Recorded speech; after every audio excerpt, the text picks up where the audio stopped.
All right, that was Norm Pattis, defense attorney for Alex Jones, speaking, obviously saying that he's disappointed in the verdict from the jury and that they will be appealing. I want to bring back in Jim Bergen right now. We're talking about more than $900 million awarded to these families. Are you surprised by that amount? And what's the possibility, that these families will actually see that amount?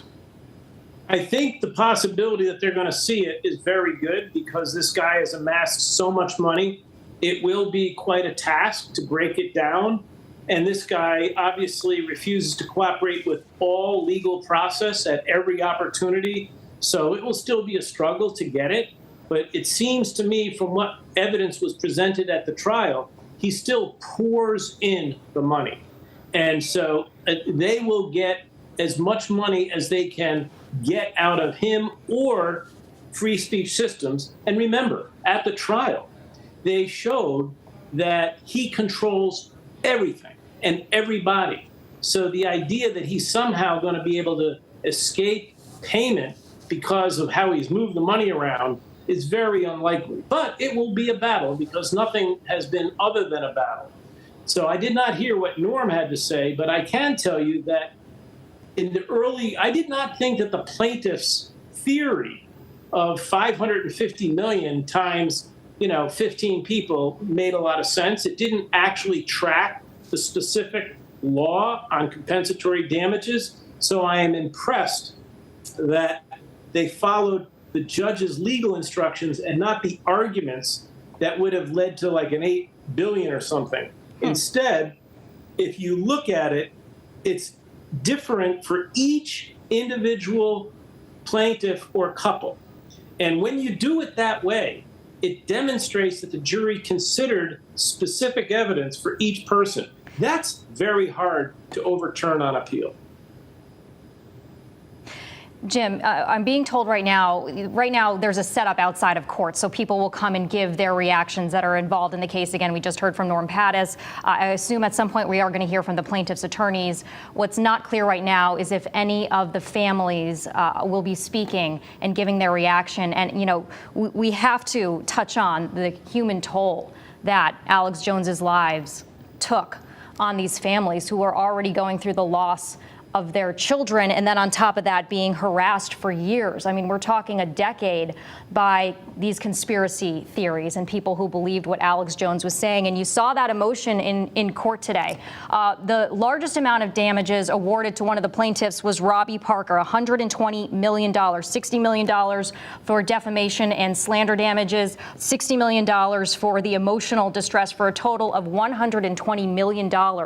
Robbie Parker was a father of one of the victims, 6-year-old Emily. He lost her during the shooting, and Alex Jones played video of him, and that was kind of weaponized against him for the next decade. And he was harassed, and to the point where he even moved his family to the West Coast. And Jim, I'm not sure if you saw it, but he broke down. He was just crying in court when he heard that verdict. Yes, and it was touching.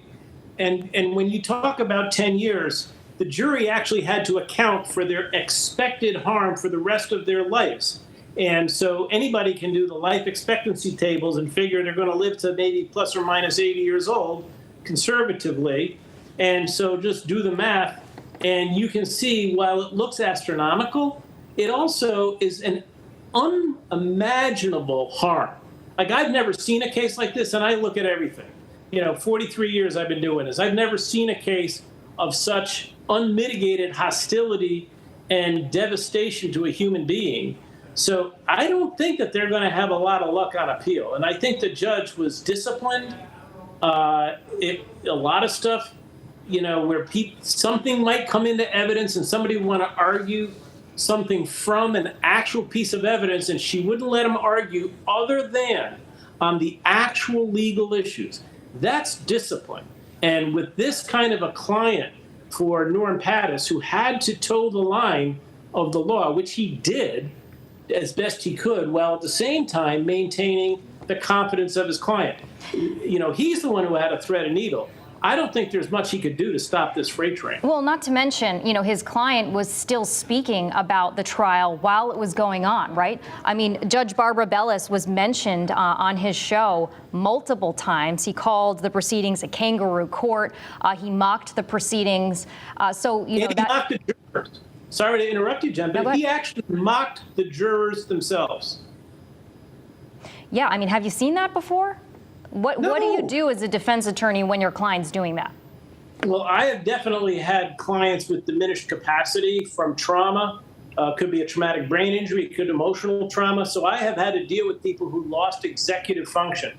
That is the ability to think freely and make good judgments. And the lawyer in that situation still has a duty to represent that person, but their other duty, consistent with their license and hundreds of years of tradition, in order to find truth in a constitutional democracy, you have to have laws and lawyers have to abide by them.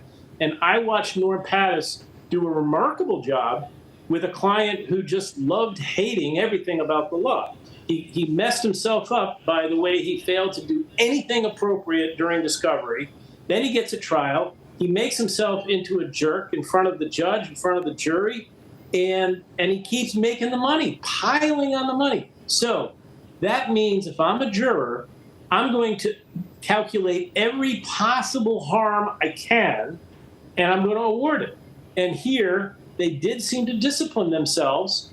And so I think he's in trouble. And I think, frankly, the legal system needs to have a way for someone who thumbs their nose at the law repeatedly and makes a ton of dough to have to pay it all back. And I think this is going to have serious impact. It's important to note that this is not a criminal case. This is a civil case. So there's not guilt or innocence. This is about the damages that are being awarded. And he was already found liable for the damages. So what this jury was tasked with was finding a dollar amount to tack on to what these people suffered because of his lies. His defense, though, was that he was protected with free speech and that he can't be held responsible for someone else's actions, that despite him spreading lies on his show, he couldn't control someone going and harassing those victims. Yeah, and they did it one by one, person by person. They differentiated among them in what appears on the surface to be a thoughtful reflection of the evidence they saw. So this is, to me, a triumph of the legal system when they have somebody who thumbs their nose, completely refuses to accept the legal system. We've seen quite a lot of that in our country recently. And this is an example in a civil court where somebody just kept doing it until the court stopped them. And most people are actually grateful that we are a country of laws and not just of people. So here, I'm very motivated. I couldn't be more pleased to see not the number itself, because the number is not as important to me as the fact that they tracked the law. They did what they were asked to do. And it's about accountability. I mean, we have had a reporter there every single day listening to the proceedings. Our Carmen Chow is there right now. And the testimony is heart-wrenching. I mean, I was sick listening to it as a parent, as a human being. And this jury sat there for, I guess it's been 17 days, sitting in this, listening to it. There are 14 days of witness testimony, and the last 3 days have been trying to reach that verdict. Involved in this, we have 8 Sandy Hook families, 1 FBI agent also named, but a total of 15 plaintiffs. And so when you were listening to the jury sitting there reading through every single plaintiff, they actually split the 15 plaintiffs up and awarded damages to each of them, Jim. Is that how it's normally done? Yeah, because each plaintiff has their own case. It's for the convenience of the court that we put all plaintiffs in one case, but each person has their own case. So the way it was broken down in the instructions and the verdict form, it directed them to do it one by one, and that's exactly what they did.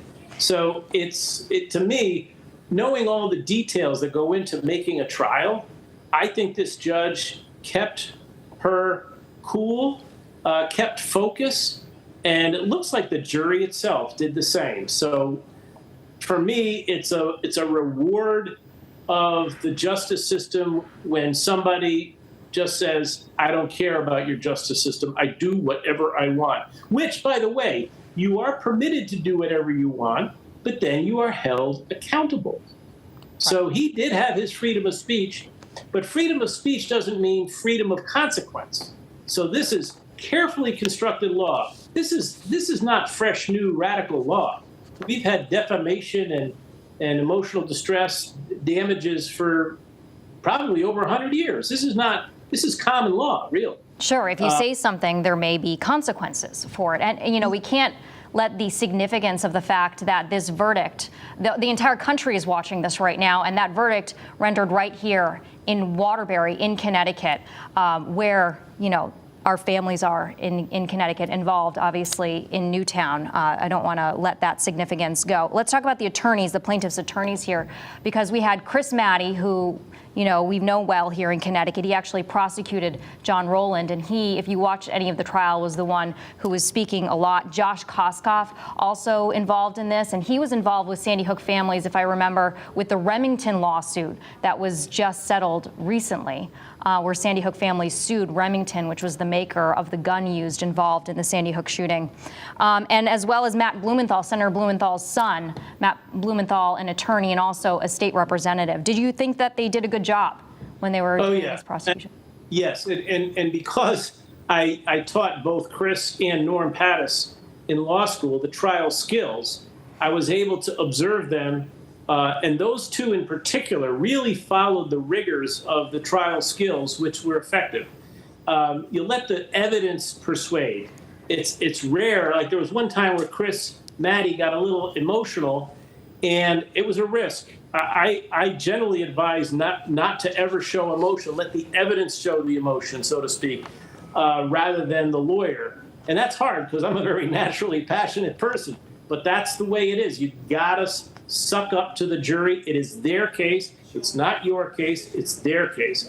And then Josh, I saw his rebuttal was very strong.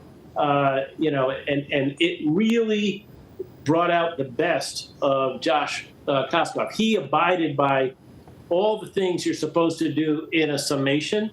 And it was good that they tag teamed it because, frankly, it's exhausting when you do what Chris Maddie did, and you need somebody with fresh legs, so to speak.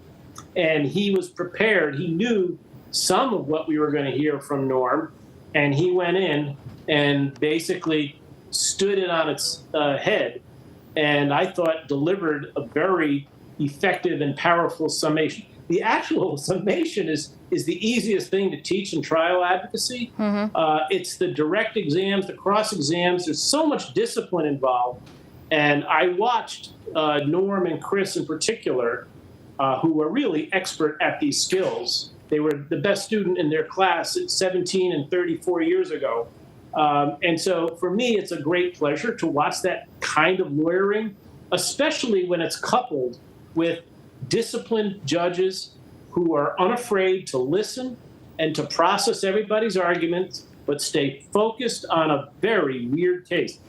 I've never seen a case, where someone essentially has all of the liability things conceded by virtue of just complete noncompliance with the rules of discovery. You can't have a lawsuit resolution of things which is, better than just whoever's got the biggest gun or the biggest fist.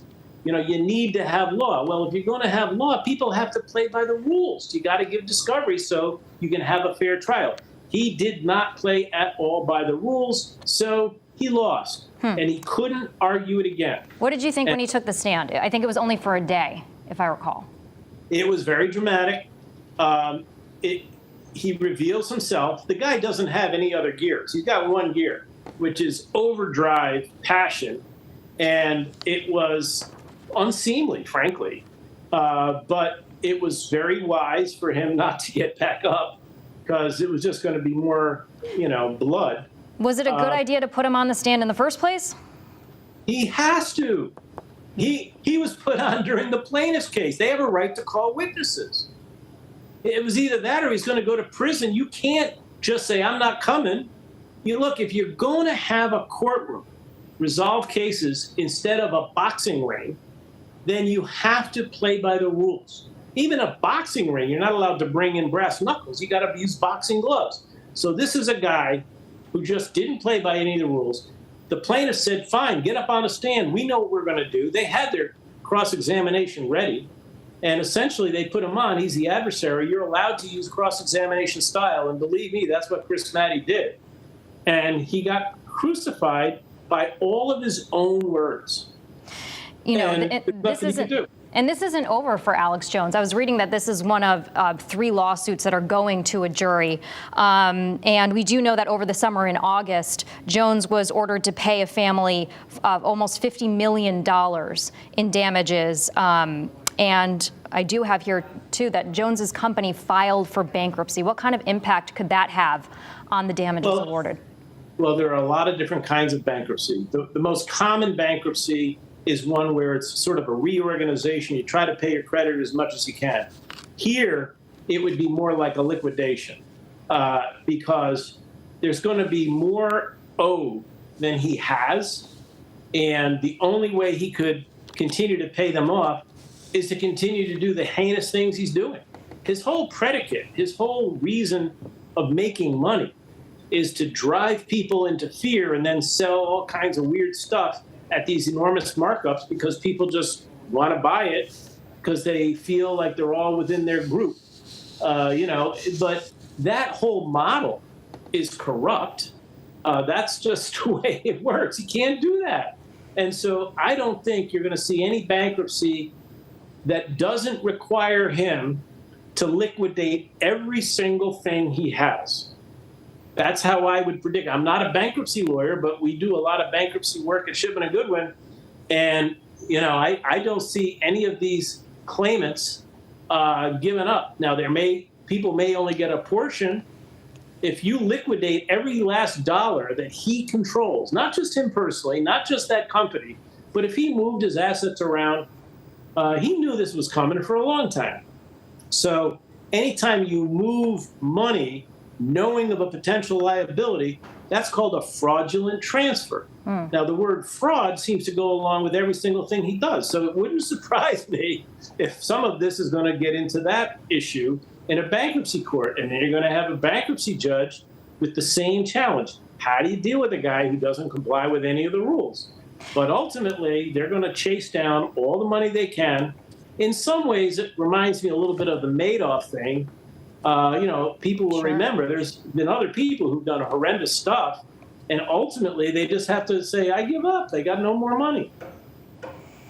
Do we have a shot of outside court that we could look at? I know we're